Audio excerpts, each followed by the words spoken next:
Hello friends, प्यारे बच्चों। आज हम लोग स्टीरियो केमिस्ट्री में एक नई नोमेनक्लेचर सिस्टम सीखने जा रहे हैं जिसको हम डीएल नोमेनक्लेचर सिस्टम कहते हैं। According to this, the actual spatial arrangement of atoms और group in a molecule is called as absolute configuration. 1951 से पहले मॉलिक्यूल्स की कॉन्फ़िगरेशन को रिप्रेजेंट करने का कोई विशेष तरीका नहीं था। एब्सोल्यूट कॉन्फ़िगरेशन को रिप्रेजेंट करने का कोई पर्टिकुलर तरीका नहीं था। इसलिए तब उस समय जो मॉलिक्यूल की एब्सोल्यूट कॉन्फ़िगरेशन थी वो ग्लिसरॉल्डिहाइड मॉलिक्यूल के रेस्पेक्ट में डिस्कस की जाती थी, अर्थात रिप्रेजेंट की जाती थी। ग्लिसरॉल्डिहाइड मॉलिक्यूल हमारे पास होता है इस प्रकार से। ये हमारे पास ग्लिसरॉल्डिहाइड मॉलिक्यूल है।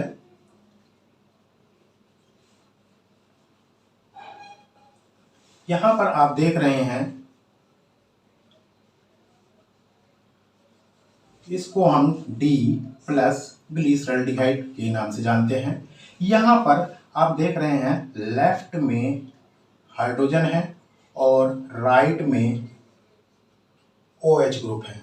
This is hydrogen and OH, and the most oxidized carbon is at top। यहाँ पर आप देख सकते हैं कि जो मोस्ट ऑक्सीडाइज्ड कार्बन है या एल्डिहाइड ग्रुप है, तो यहाँ पर ये टॉप पर रखा गया और ये हमने बॉटम पर रख दिया है। अब ना इसके करस्पॉन्डिंग, इस D प्लस ग्लिसरॉल्डिहाइड के करस्पॉन्डिंग जो भी मॉलिक्यूल अपनी कॉन्फ़िगरेशन शो करेंगे that are called as D series compounds. तो ये जो हमारी कॉन्फ़िगरेशन है वो रिलेटिव टू ग्लिसरॉल्डिहाइड मॉलिक्यूल है। सिमिलर वे में इसी प्रकार से हम अगर एल ग्लिसरॉल्डिहाइड की बात करें तो ये हमारे पास एल ग्लिसरॉल्डिहाइड मॉलिक्यूल है। यहाँ पर आप देख सकते हैं H यहाँ पर राइट में हो जाता है और OH हमारा यहाँ पर लेफ्ट में हो जाता है। जस्ट अपोजिट है, लेफ्ट में H था, यहाँ राइट में OH हो जाता है। राइट में OH था तो OH यहाँ पर लेफ्ट में हो जाता है। ये हमारा होता है एल ग्लिसरॉल्डिहाइड।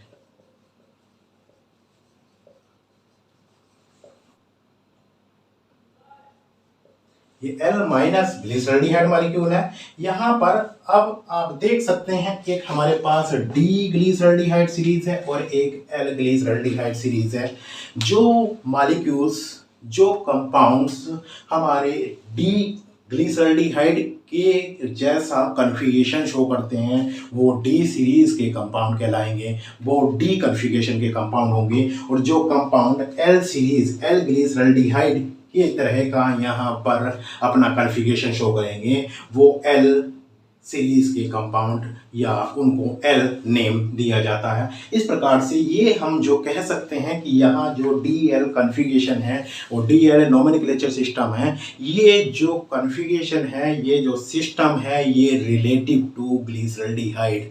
तो रिलेटिव टू ग्लिसरॉल्डिहाइड यहाँ पर हम लिख सकते हैं DL nomenclature system is relative to D or L glyceraldehyde।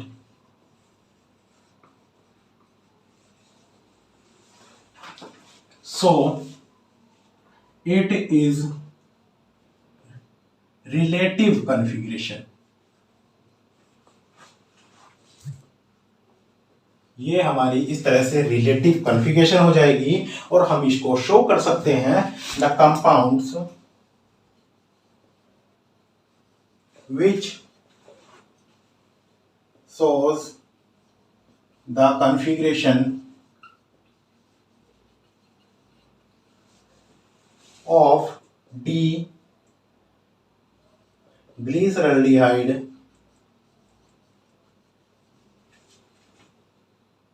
will belong to D series and the compounds which shows the configuration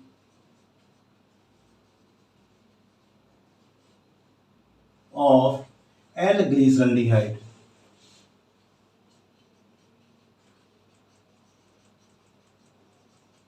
will belong to L series.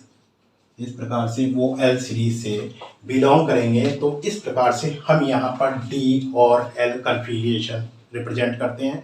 और ये हमारी आप देख सकते हैं चूंकि हम with respect to glyceraldehyde molecule represent कर रहे हैं, so this is a relative configuration. DL configuration is a relative configuration.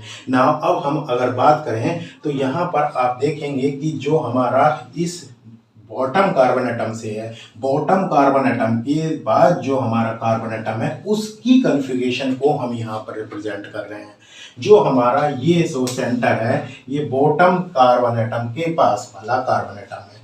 ये बॉटम कार्बन एटम के कार्बन के अतिरिक्त अगर हमारे पास कोई और कार्बन एटम होगा तो हम उसके लिए क्या रिप्रेजेंट करेंगे। दूसरी बात यहाँ पर ये है कि हमारे जो मॉलिक्यूल कोई भी यहाँ पर ग्लिसरॉल्डिहाइड से प्रिपेयर कर रहे हैं या हम ग्लिसरॉल्डिहाइड उससे प्रिपेयर कर रहे हैं या वो ग्लिसरॉल्डिहाइड से प्रिपेयर हो रहे हैं, उन सब मॉलिक्यूल्स पर क्या इफेक्ट होगा। Any compound that can be prepared, any compound that can be prepared, any compound that can be prepared from or converted into D plus glyceraldehyde will belong to D series, and in similar way the compound which can be prepared or converted into L-glyceraldehyde will belong to L series. For example, D plus glyceraldehyde can be converted into glyceric acid by simple oxidation. Now you can see this is our glyceraldehyde molecule। यहाँ पर हमारे पास ये D plus glyceraldehyde molecule है।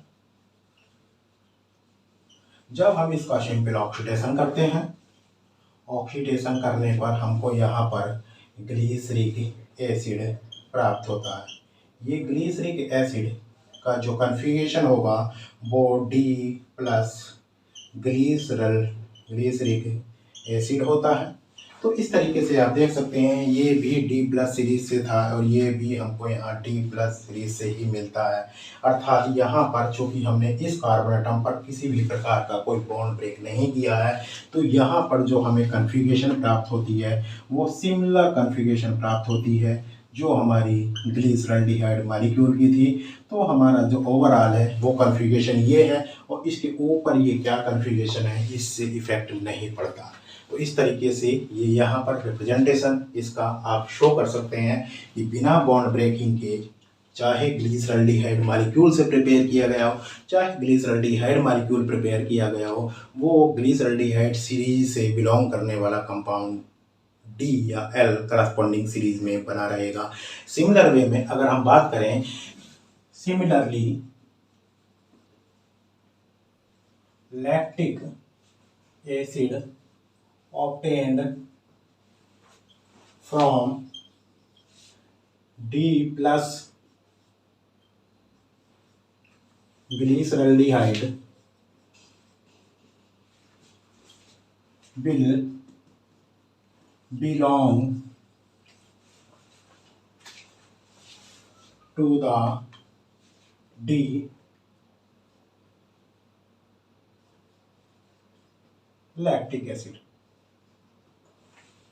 अगर lactic acid हम D plus glyceraldehyde molecule से obtain करेंगे तो वो भी D सीरीज में ही बिलोंग करेगा। फॉर एग्जाम्पल ये हमारे पास ग्लिसरॉल्डिहाइड मॉलिक्यूल है D plus glyceraldehyde,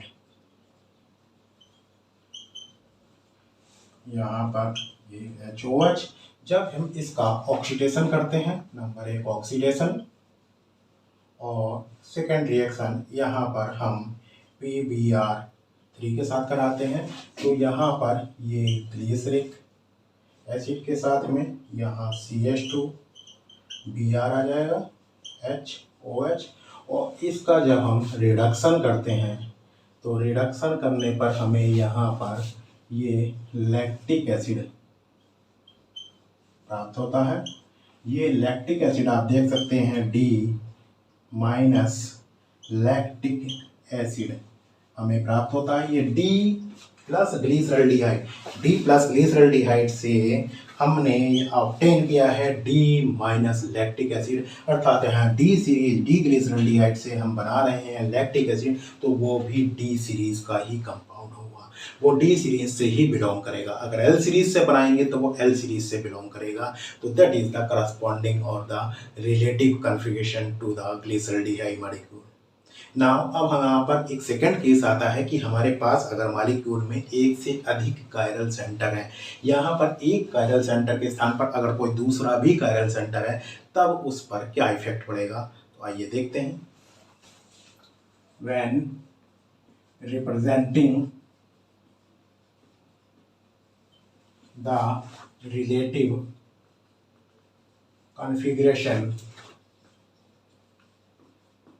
configurational relationship, जब हम एक ऐसे मॉलिक्यूल में रिलेशनशिप शो करते हैं कि जहां एक से ज़्यादा कायरल सेंटर हो, तो वहां पर हमारे पास D सीरीज और L सीरीज में क्या डिफरेंस होगा। तो जैसे हमारे पास फॉर एग्जांपल यहाँ पर हमारा अगर प्लस इराइथ्रोस और माइनस थ्रियोस की बात करें तो ये D सीरीज से बिलोंग करते हैं, बट जो इनके इनेंशियोमर्स होंगे वो L सीरीज से बिलोंग करेंगे। देखिए जैसे ये यहाँ पर हमारे पास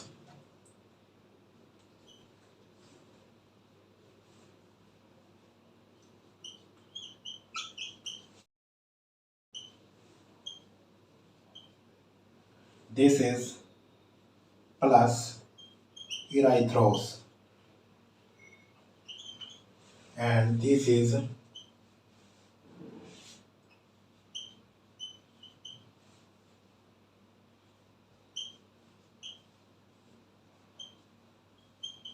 माइनस थ्रियोस। और जब हम इनकी इनेंशियोमर्स बनाते हैं तो इनेंशियोमर्स हमारे इस प्रकार से होंगे। ये हमारे पास इसका इनेंशियोमर्स हो जाएगा और ये हमारा दूसरा इनेंशियोमर्स हो जाएगा थ्रियोस का।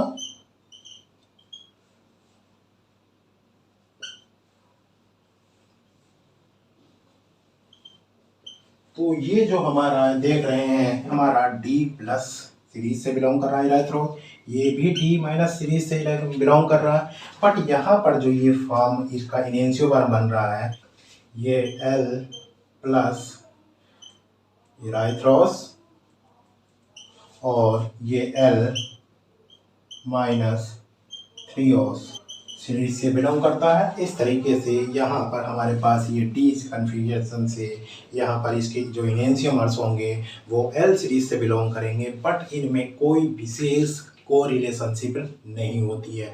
इस प्रकार से जो हमारे पास D कन्फिगरेशन है और L कन्फिगरेशन में उसमें कोई पर्टिकुलर कन्फिगरेशन में रिलेशनशिप नहीं होती है। जिस प्रकार से हमारे पास कंपाउंड बन रहा है वो D सीरीज से बिलोंग कर रहा है तो D सीरीज का होगा, और अगर L सीरीज से बिलोंग कर रहा है तो वो L सीरीज से होगा। और इन कंक्लूजन अगर हम बात करें तो यहाँ पर जो पर्टिकुलरली जो हमारी ये सीरीज बिलोंग कर रही है तो उसके लिए हम एज रिजल्ट यहाँ 2 पॉइंट अगर नोट करें तो जिसके आधार पर हम यहाँ पर पूरे को डिफाइन कर सकते हैं।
As a result, when we writing the D and L configuration, we can write easily that when the OH group is on the right side of the chiral carbon atom, then that is designated as the D series, where the most oxidized carbon atom is written as the top and hydrogen is written in the left of the chiral carbon.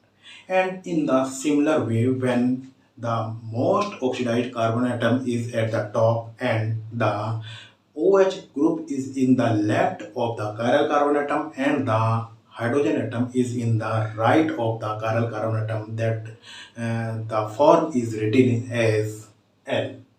इस प्रकार से हमारे पास यहाँ D और L configuration written की जाती है, ये नेम दिया जाता है।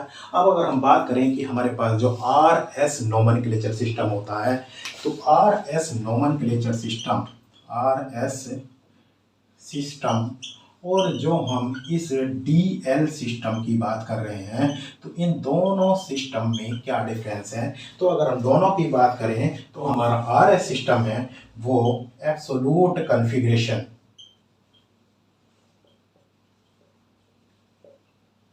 of non-compounds, compounds, जो नॉन कंपाउंड्स ऑब्लिक मॉलिक्यूल्स को रिप्रेजेंट करता है, जबकि हमारा DL सिस्टम जो है, जैसे कि आपने देखा है, क्योंकि हम D प्लस ग्लिसरल्डिहाइड और L ग्लिसरल्डिहाइड के रिलेटिव टू वहाँ पर हम कन्फिगरेशन लिखते हैं, so it is the representation of relative configuration. ये हमारी रिलेटिव कॉन्फ़िगरेशन को रिप्रेजेंट करता है। और इस प्रकार से ये कोई नेसेसरी नहीं है कि R will be D और L will be S.